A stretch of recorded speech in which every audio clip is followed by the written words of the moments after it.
അംബേദ്കറുടെ പേരിൽ പാർലമെന്റ് കവാടത്തിൽ ഭരണപ്രതിപക്ഷ അംഗങ്ങൾ തമ്മിൽ കയ്യാങ്കളി. പിടിച്ചു തള്ളിയെന്നും മർദ്ദിച്ചെന്നും ആരോപിച്ച് ഇരുവിഭാഗവും രംഗത്തെത്തി.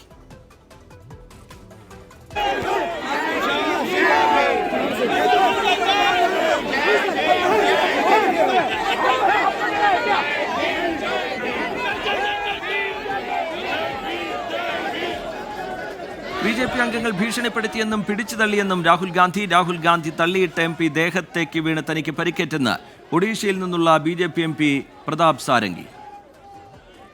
तो बीजेपी के MP जो थे वो मुझे ऐसे रोकने की कोशिश कर रहे थे, धकेल रहे थे और मुझे धमका रहे थे, तो वो हुआ है।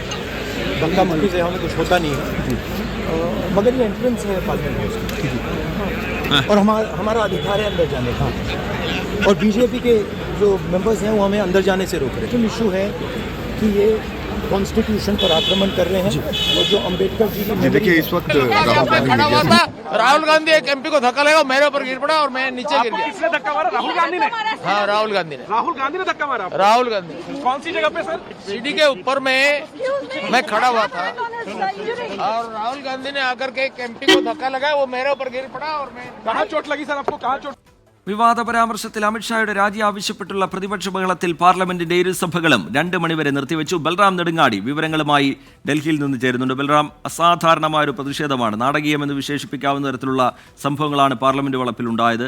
ഇരുവിഭാഗങ്ങളും പ്രതിഷേധമായി എത്തുന്നതും പിന്നീട് നേർക്കുനേർ പോർവിളിയും അതിനിടയിൽ കയ്യാങ്കളിയും ഈ പരിക്കേറ്റു എന്ന MP-മാരുടെ പരാതിയും, അങ്ങനെ പാർലമെന്റ് വളപ്പിൽ വലിയ രീതിയിലുള്ള പ്രതിഷേധം നടക്കുന്നു. പാർലമെന്റിനകത്തേക്ക് വരികയാണെങ്കിൽ ഇരുസഭകളും ലോക്സഭ സമ്മേളിക്കാൻ പോലും കഴിയാത്ത നിലയിലേക്ക് തുടക്കത്തിൽ തന്നെ പ്രതിഷേധം പിന്നീട് 2 മണിവരെ നിർത്തിവെക്കുന്ന സാഹചര്യം. രാജ്യസഭയിലും സമാനമായ പ്രതിഷേധം. എന്താണ് പാർലമെന്റിൽ കണ്ടത് ബൽറാം? റീജിത്ത്, ഇന്ന് മുൻപ് ഒരിക്കലും കാണാത്ത രംഗങ്ങൾ കാണാം. പാർലമെന്റിന്റെ പ്രവേശന കവാടം ചെറിയ ചില സാങ്കേതിക തടസ്സങ്ങളുണ്ട്, അത് പരിഹരിച്ച് അല്പസമയത്തിനകം തന്നെ ബൽറാം നെടുങ്ങാടിയിലേക്ക് എത്താം. അംബേദ്കറുടെ പേരിൽ പാർലമെന്റ് കവാടത്തിൽ ഭരണപ്രതിപക്ഷ അംഗങ്ങൾ തമ്മിൽ വലിയ രീതിയിലുള്ള കയ്യാങ്കളിയിലേക്ക് കാര്യങ്ങൾ പോയി. അമിത്ഷായുടെ വിവാദ പരാമർശം, അതിലുള്ള പ്രതിപക്ഷത്തിന്റെ പ്രതിഷേധം, പ്രതിപക്ഷം കള്ളം പറയുന്നു എന്ന വിമർശനം ഉന്നയിച്ചുകൊണ്ട് ഭരണപക്ഷം നടത്തിയ പ്രതിഷേധ മാർച്ച്, ഇരു പ്രതിഷേധങ്ങളും നേർക്കുനേർ വരുന്നത്, മുഖാമുഖം എത്തുന്നത്, അതിനിടയിൽ നേതാക്കൾ തമ്മിൽ പരസ്പരം പോർവിളിക്കുന്നതൊക്കെ കഴിഞ്ഞ മണിക്കൂറുകളിൽ നമ്മൾ കണ്ടു. പിടിച്ചു തള്ളിയെന്നും മർദ്ദിച്ചുവെന്നും ആരോപിച്ച് ഇരുവിഭാഗവും പരാതിയുമായി രംഗത്ത് എത്തിക്കഴിഞ്ഞിട്ടുണ്ട്. ബി.ജെ.പി അംഗങ്ങൾക്കെതിരെ രാഹുൽ ഗാന്ധി അതിരൂക്ഷ വിമർശനം ഉന്നയിക്കുന്നു.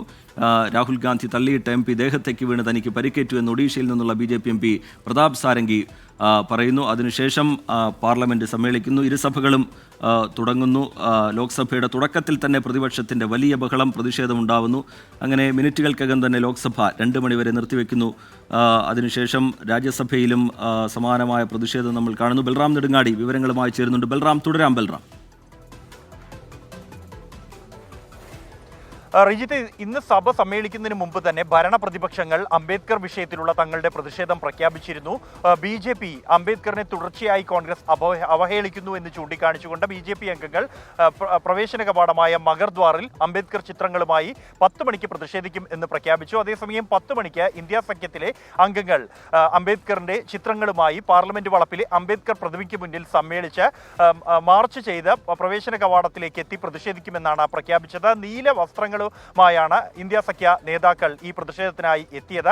തുടർന്ന് പാർലമെന്റ് സമ്മേളിക്കുന്നതിന് നിമിഷങ്ങൾക്ക് മുമ്പ് ഇരുവിഭാഗവും മുഖാമുഖം നിന്ന് മുദ്രാവാക്യം വിളിക്കുന്ന സാഹചര്യം ഉണ്ടായി. അത്യന്തം സംഘർഷ ഭരിതമായ രംഗങ്ങൾക്കാണ് ഏതാനും നിമിഷങ്ങൾ പാർലമെന്റിന്റെ പ്രവേശന കവാടമായ മഗർദ്വാർ സാക്ഷ്യം വഹിച്ചത്.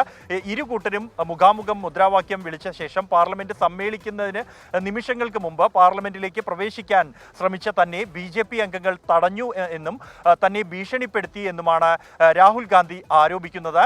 തുടർന്ന് അംബേദ്കറിനെ അവഹേളിക്കുന്നത് BJP തുടരുകയാണ് എന്നും രാഹുൽ ആരോപിക്കുന്നു. അതേസമയം രാഹുൽ ഗാന്ധി ഒരു അംഗത്തെ വന്നു വീണതിനെ തുടർന്ന് ഒഡീഷയിൽ നിന്നുള്ള BJP അംഗം പ്രതാപ് സാരംഗിക്ക് പരിക്കേറ്റു എന്നാണ് BJPയുടെ ആരോപണം. അദ്ദേഹത്തിന് നെറ്റിയിൽ പരിക്കേറ്റിട്ടുണ്ട്. കോൺഗ്രസിന്റെ അല്ലെങ്കിൽ രാഹുൽ ഗാന്ധിയുടെയും അഹങ്കാരമാണ് ലോകത്തിന് മുന്നിൽ ഇതോടെ വ്യക്തമായിരിക്കുന്നത് എന്നും വീണ്ടും കയ്യാങ്കളിയിലേക്ക് കോൺഗ്രസ് വഴിമാറിയിരിക്കുന്നു എന്നുമാണ് BJP നേതാക്കൾ ആരോപിക്കുന്നത്. ഈ വിഷയം ശക്തമായി തന്നെ ഉന്നയിക്കുകയാണ് ഇരുകൂട്ടരും. തന്നെ നേരെ കയ്യാങ്കളിയുണ്ടായി എന്ന് രാഹുൽ ഗാന്ധി പിടിച്ച് തള്ളിയതിനെ തുടർന്ന് പരിക്കേറ്റു എന്ന് BJPയും ആരോപിക്കുകയാണ്. ഈ ആരോപണങ്ങൾക്കിടെ തന്നെയാണ് ഇരു സഭകളും സമ്മേളിക്കുകയും ലോക്സഭയിൽ സഭ സമ്മേളിക്കുന്നതിന് ഇന്ന് 1.5 മിനിറ്റോളം വൈകി മാത്രമാണ് സഭ സമ്മേളിച്ചത്. കൃത്യം 11 മണിക്ക് ആരംഭിക്കേണ്ട സഭ 11 മണി 1.5 മിനിറ്റിന് ശേഷമാണ് സമ്മേളിക്കാൻ കഴിഞ്ഞത്. സഭ സമ്മേളിക്കുന്ന ഘട്ടത്തിൽ തന്നെ ഇരു വിഭാഗവും എഴുന്നേറ്റ് നിന്ന് മുദ്രാവാക്യം മുഴക്കുകയായിരുന്നു. തുടർന്ന് ചേർന്ന ഉടൻ തന്നെ 2 മണിവരെ പിരിയുന്നതായി പ്രഖ്യാപിച്ചു. സമാനമായ രംഗങ്ങൾ തന്നെയാണ് രാജ്യസഭയിലും ഉണ്ടായത്. ശക്തമായ പ്രതിഷേധം. ബൽറാം നെടുങ്ങാടി ഡൽഹിയിൽ നിന്ന് വിവരങ്ങൾ പങ്കുവയ്ക്കുകയായിരുന്നു. ലോക്സഭയിലും രാജ്യസഭയിലും ഉച്ചയ്ക്ക് 2 മണിക്ക് വീണ്ടും ചേരുമ്പോൾ സമാനമായ രീതിയിലുള്ള പ്രതിഷേധം ഉയർന്നു വരാനാണ് സാധ്യത. പാർലമെന്റിൽ മാത്രമല്ല പാർലമെന്റിന് പുറത്തും പ്രതിഷേധം ശക്തമാക്കാനാണ് പ്രതിപക്ഷ പാർട്ടികളുടെ തീരുമാനം. രാജ്യവ്യാപക പ്രതിഷേധത്തിനാണ് കോൺഗ്രസ് ആഹ്വാനം ചെയ്തിരിക്കുന്നത്. ബൽറാം നെടുങ്ങാടി വിവരങ്ങൾ നൽകുകയായിരുന്നു.